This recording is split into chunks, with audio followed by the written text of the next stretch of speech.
I have a performance problem. If you can relate to Lin-Manuel Miranda's version of Hamilton, are an Enneagram Type 3, and or are particularly inspired by historical figures, this video might be for you. I hope this video finds you and that you find it helpful. My series of episodes about my thoughts on faith, wealth, work, and mental health, and everything else is going to continue, but I just thought that I would pause and take some time to explain something about myself, because I've mentioned it a few times already. I personally am pretty good at being productive. My weakness is something else entirely, which I will lay out in another episode. I was disappointed also in myself and what I had accomplished, or the lack of accomplishment. And I've had a lifelong battle with making a name for myself, or achieving something great, or leaving a mark, or whatever you want to call it, but that's for another time. I'll probably make a video about it. But here and there, I still have a healthy dose of wanting people to recognize my efforts and the things that I create, because look at what I did.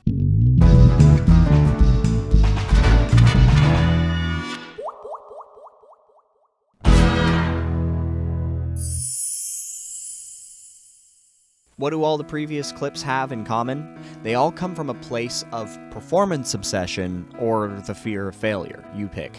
It's part of my personality that I wrestle with, and I can't really tell you that I've pinpointed the exact reason why I am the way that I am, but I have some ideas. The weird part is I don't see myself doing it to please others or prove something to anyone other than myself. And I'm not saying this is a good thing.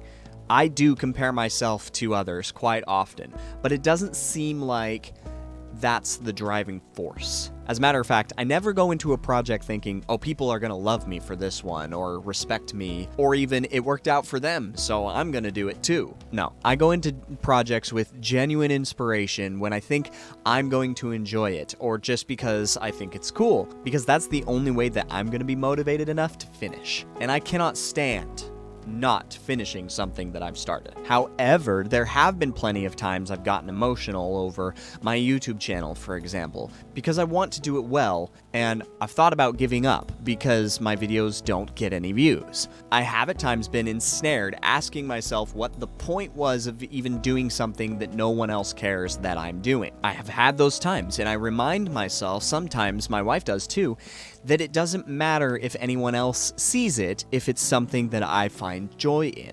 But I think being extremely extroverted has something to do with that specifically. Having spent over 100 hours at least voluntarily studying the cognitive functions by Carl Jung and Myers-Briggs typology, the way I put it is that extroverts not only get their energy from being around others, but also need to expel their energy that they build up in an exterior fashion. They don't just merely gather from their surroundings, they also have to put something back out in exchange. Does that make sense?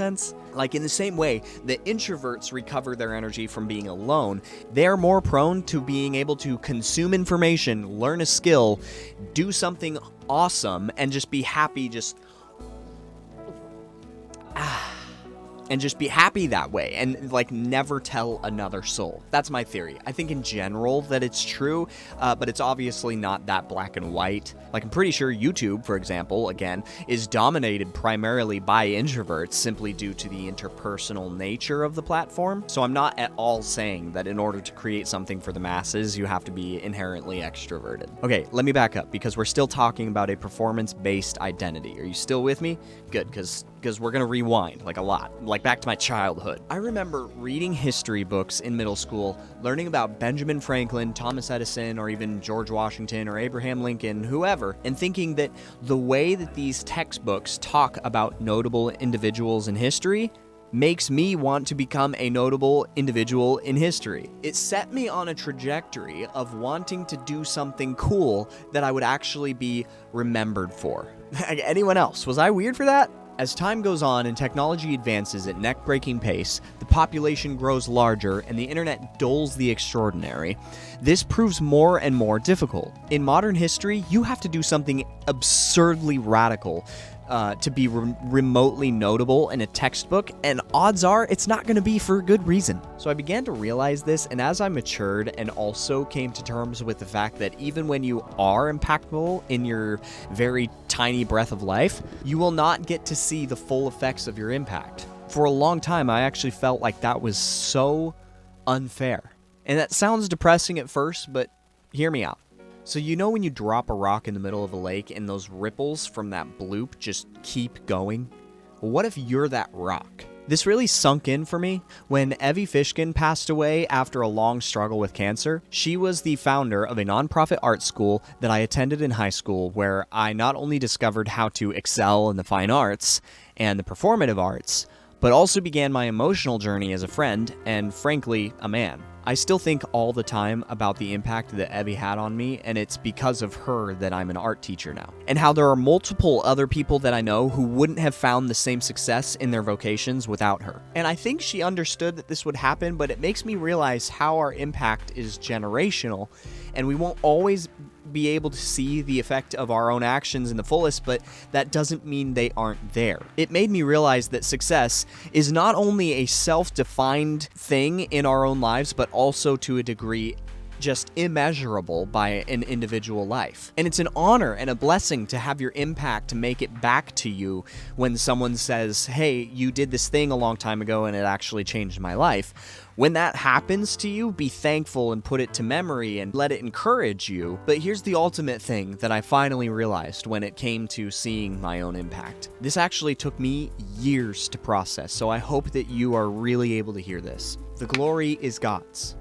If you're seeking recognition, affirmation, or glory, this stings a little at first, but understand what I am saying. I'm not just trying to throw religion at you or sound super Christianese or anything like that. I literally just mean He put you in those situations to begin with. Like, He deserves the glory for the success in your life simply due to how little of your life is actually in your control. But that's a whole other conversation that goes really deep biblically. Long story short, He is tying your story together for you, but it gets even better. You may not be able to see the full impact of your life on earth, but the beauty of that is it means you don't have to be responsible for keeping track of it all. If you are submitted to the Lord, all of your faithful deeds that have gone unrecognized on earth are going to be your treasures in heaven. This is the importance of having an eternity-based mindset. And because God operates outside of time, He does see the full impact and He sees your heart. So you might not even realize that there are parts of your life which are the rewards for your deeds. And He is speaking to you and through you in this sort of time loop that's tying the results of your actions into the next step of your journey. And I'm getting carried away again. Back on topic. In the previous episodes, I've mentioned how this was, or is, a struggle for me. So what's my problem? Where's the issue? Well, the issue is that this desire to achieve something awesome and be someone great has shaped me into a restlessly goals-oriented person. Meaning I can't go a single day without feeling like I have to do at least one productive thing, or I'm going to feel like garbage by the end of it.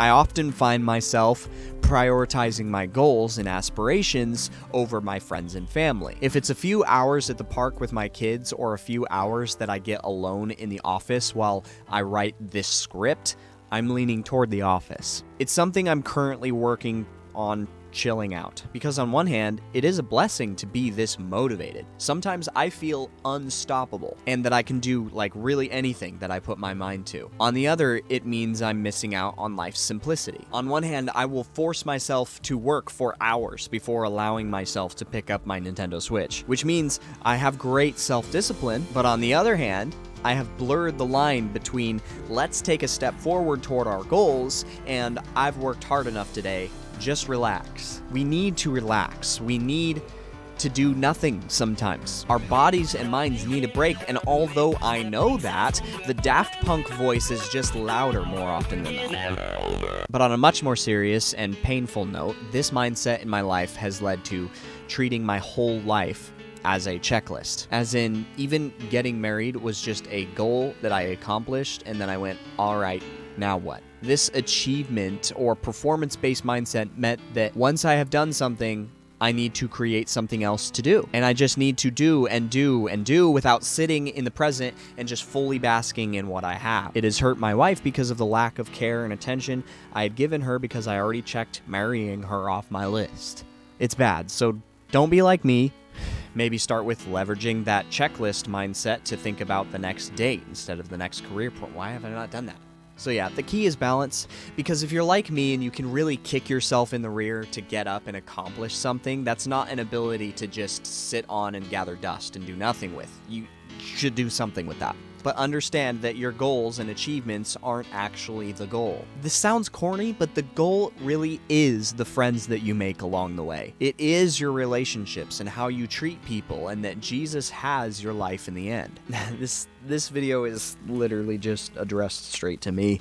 Find out why you're doing what you do. Straighten your motives. For a long time, I think it was just my survival instinct.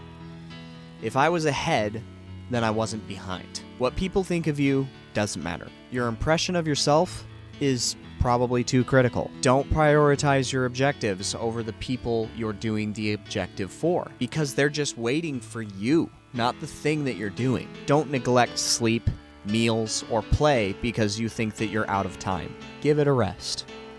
You'll always have time to pick up your next objective, but not your kid. And most important of all,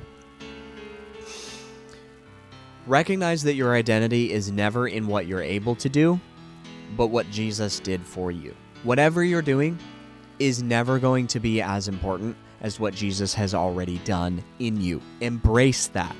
Rest in the promises of God. Obey Him first, and don't worry about your life. Let God have the credit because it's His, and find contentment in what He has done and what you have already done. Take a step back and look at how far you've come in life and sit on that for a day and be proud of that without thinking of what's gonna need to come next. There doesn't have to be a next, because what's the point anyway? All this striving for what? Seriously, for what?